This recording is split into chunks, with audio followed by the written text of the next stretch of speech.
Thank you very much, ladies and gentlemen. I want to thank you, Secretary Mattis, General Dunford, members of the Cabinet, members of the armed forces, first responders, and most importantly, to the families and to the survivors. It's an honor to join you on this very, very solemn location. This is an occasion that is extraordinary, and it'll always be extraordinary. Before we begin, I'd like to send our nation's prayers to everyone in the path of Hurricanes Irma and to everyone suffering through the devastation of Hurricane Harvey. These are storms of catastrophic severity, and we're marshaling the full resources of the federal government to help our fellow Americans in Florida, Alabama, Georgia, Texas, Louisiana, Tennessee, and all of those wonderful places and states in harm's way. When Americans are in need, Americans pull together, and we are one country. And when we face hardship, we emerge closer, stronger, and more determined than ever. We're gathered here today to remember a morning that started very much like this one. Parents dropped off their children at school. Travelers stood in line at airports and getting ready to board flights. Here at the Pentagon and at offices all across the country, people began their early meetings. Then our whole world changed. America was under attack, first at the World Trade Center, then here at the Pentagon, and then in Pennsylvania. The horror and anguish of that dark day were seared into our national memory forever. It was the worst attack on our country since Pearl Harbor, and even worse because this was an attack on civilians, innocent men, women, and children whose lives were taken so needlessly. For the families with us on this anniversary, we know that not a single day goes by when you don't think about the loved one stolen from your life. Today, our entire nation grieves with you, and with every family of those 2,977 innocent souls who were murdered by terrorists 16 years ago. Each family here today represents a son or daughter, a sister or brother, a mother or father who was taken from you on that terrible, terrible day. But no force on earth can ever take away your memories, diminish your love, or break your will to endure and carry on and go forward. Though we can never erase your pain or bring back those you lost, we can honor their sacrifice by pledging our resolve to do whatever we must to keep our people safe.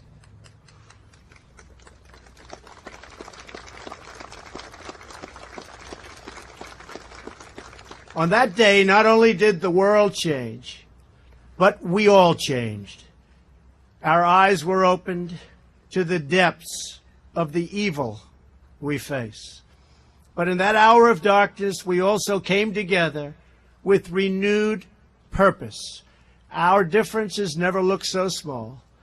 Our common bonds never felt so strong.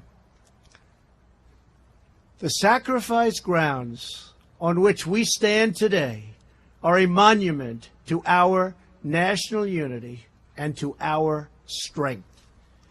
For more than 7 decades, the Pentagon has stood as a global symbol of American might, not only because of the great power contained within these halls, but because of the incredible character of the people who fill them. They secure our freedom, they defend our flag, and they support our courageous troops all around the world. Among the 184 brave Americans who perished on these grounds were young enlisted service members, dedicated civil servants who had worked here for decades, and veterans who served our nation in Korea, in Vietnam, and in the Middle East. All of them loved this country and pledged their very lives to protect it. That September morning, each of those brave Americans died as they had lived, as heroes, doing their duty and protecting us and our country. We mourn them, we honor them, and we pledge to never, ever forget them.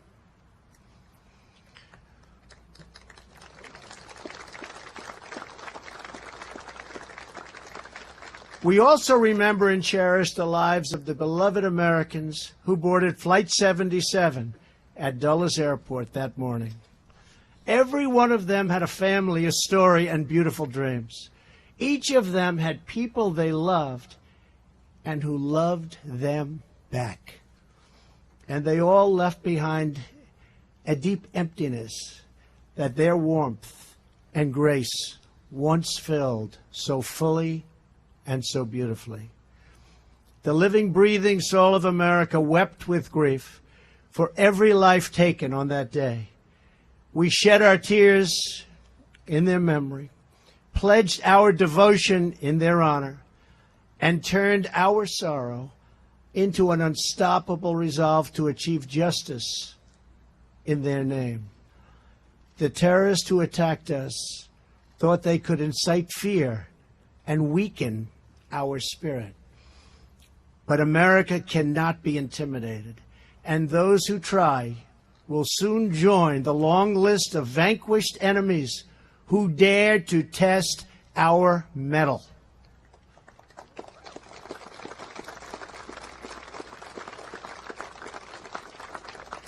In the years after September 11th, more than 5 million young men and women have joined the ranks of our great military to defend our country against barbaric forces of evil and destruction. American forces are relentlessly pursuing and destroying the enemy's all civilized people, ensuring, and these are horrible, horrible enemies, enemies like we've never seen before. But we're ensuring that they never again have a safe haven to launch attacks against our country. We are making plain to these savage killers that there is no dark corner beyond our reach, no sanctuary beyond our grasp, and nowhere to hide anywhere on this very large earth. Since 9/11, nearly 7,000 service members have given their lives fighting terrorists around the globe. Some of them rest just beyond this fence, in the shrine to our nation's heroes, on the grounds of Arlington National Cemetery. They came from all backgrounds, all races, all faiths, but they were all there to dedicate their lives, and they defend our one great American flag.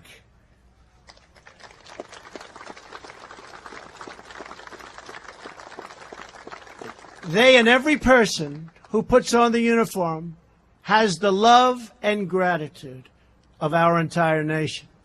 Today, as we stand on this hallowed ground, we are reminded of the timeless truth that when America is united, no force on earth can break us apart. No force. On the morning of 9/11, Pentagon police officer Isaac Hopel and a special person was one of the many heroes whose love for his fellow Americans knew no bounds. He was a mile away when he got the call over his radio that a plane had crashed into the Pentagon. He sped to the scene and raced into smoke and fire. Few people would have done it. He ducked under live electrical wires and trudged through puddles of jet fuel, only steps away from sparks and from vicious flame. In the pitch black, he began calling out people in need of help. Isaac heard faint voices, and he wanted to answer those faint voices. One by one, he carried people out of the burning rubble. He kept going back into the smoldering darkness, calling out to anyone who could hear, anyone who was alive. He saved as many as 20 people who had followed his voice. He carried 8 himself. For nearly 36 hours, Isaac kept on saving lives, serving our nation, and protecting our safety in our honor and our hour of need. And today, Isaac continues to do exactly that. Isaac still works at the Pentagon, now as a sergeant. He's on duty right now, and he's joined us here today for the ceremony. And this morning, all of us and all of America thank Isaac for his service. Where is Isaac? Thank you. Thank you, Isaac. Thank you.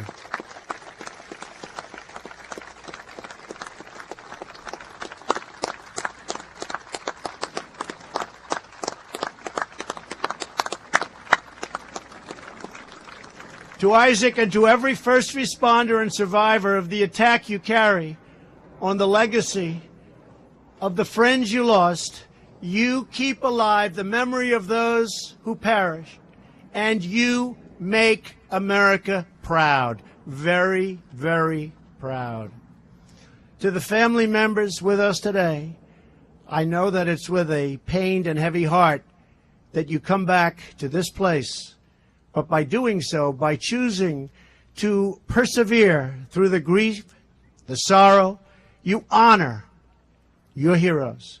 You renew our courage, and you strengthen all of us. You really do. You strengthen all of us. Here on the west side of the Pentagon, terrorists tried to break our resolve. It's not going to happen. But where they left a mark, with fire and rubble, Americans defiantly raised the Stars and Stripes, our beautiful flag that for more than 2 centuries has graced our ships, flown in our skies, and led our brave heroes to victory after victory in battle. The flag that binds us all together as Americans, who cherish our values and protect our way of life. The flag that reminds us today of who we are, what we stand for, and why we fight. Woven into that beautiful flag is the story of our resolve. We have overcome every challenge, every single challenge, every one of them. We've triumphed over every evil and remained united as one nation under God. America does not bend. We do not waver, and we will never, ever yield. So here at this memorial, with hearts both sad and determined, we honor every hero who keeps us safe and free, and we pledge to work together, to fight together, and to overcome together every enemy and obstacle that's ever in our path. Our values will endure. Our people will thrive. Our nation will prevail, and the memory of our loved ones will never, ever die. Thank you. May God bless you. May God forever bless the great United States of America. Thank you very much.